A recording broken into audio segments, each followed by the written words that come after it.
బ్రహ్మగారు కూడా శ్రీ వెంకటేశ్వరుడు వెడుతున్నటువంటి రథమునందు అంతర్భాగం అయిపోయి నిలబడిపోతాడు అని. అందుకే బ్రహ్మగారు రథం లేనటువంటి వాహన సేవగా బ్రహ్మోత్సవాలలో జరిగేది ఏది అంటే శ్రీ వెంకటేశ్వరుని యొక్క రథోత్సవం. అసలు యథార్థమునకి ఏది రథము?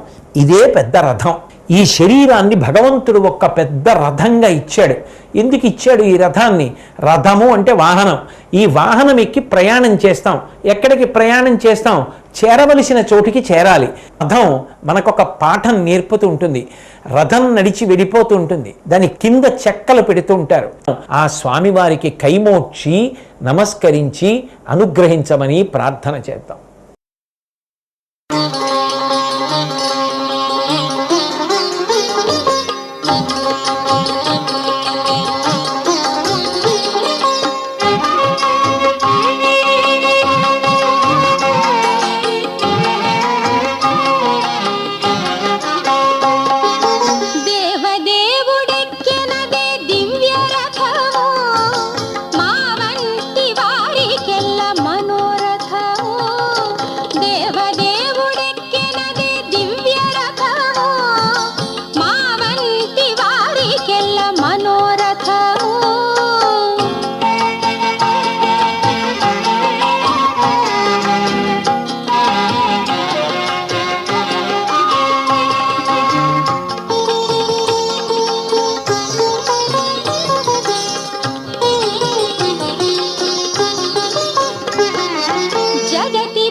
పరిచే పుష్పకరథము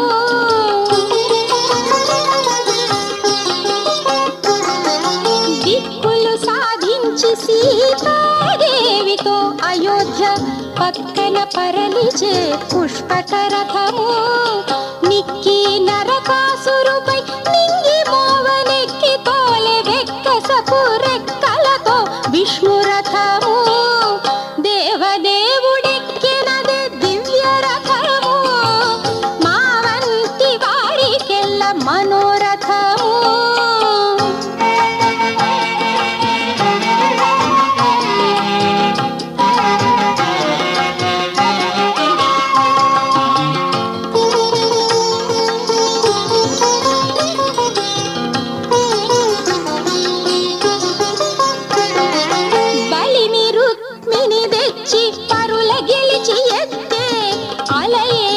పెళ్లి కళ్యాణ రథము